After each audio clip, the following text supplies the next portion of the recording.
You're live with BBC News. To the US now, and doctors say the Secretary of Defence, Lloyd Austin, is being treated for prostate cancer and that his prognosis is excellent. But the White House say they didn't know about his diagnosis until Tuesday. They also say they did not know he was under general anaesthesia during his surgery in December. It also emerged that the Pentagon didn't notify the White House or Austin's deputy until 3 days after he was taken to hospital. The delays and apparent secrecy over his healthcare treatment has sparked a political row in recent days. This is what the Pentagon's press secretary had to say on the issue.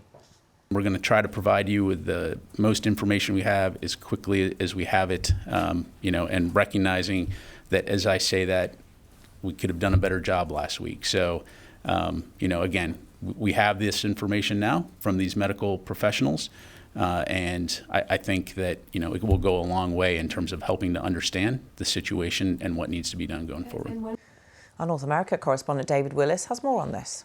I can tell you what we do know, and that is that Lloyd Austin was diagnosed with cancer a month ago and twice treated in hospital in an attempt to basically remedy that situation. But instead of imparting the details of his hospitalization and his diagnosis to his boss, President Biden, the commander-in-chief, Lloyd Austin, for some reason, decided to keep those details to himself. Indeed, the White House was only informed of his hospitalization last Thursday, some 4 days after Lloyd Austin was readmitted to the Walter Reed Hospital, and it only learned of his prostate cancer diagnosis today, just before a briefing of reporters. Now, perhaps equally astonishing is the fact that the deputy of Mr. Austin's,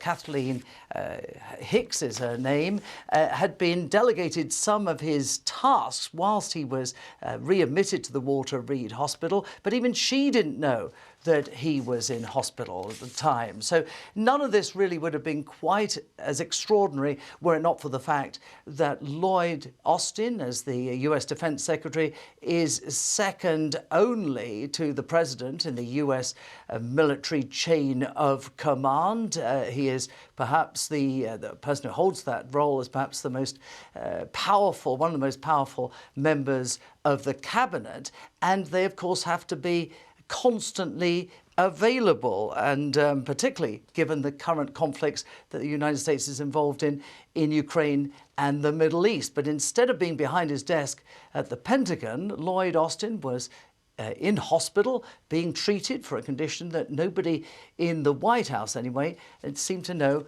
that he had. Well, Republicans, of course, have called for Lloyd Austin to be removed from his post. The White House has said it has complete confidence in him. But because of the way all this was handled, it's raised questions about the transparency on the part of US defense officials and, of course, the competency of those at the Pentagon. David Willis there.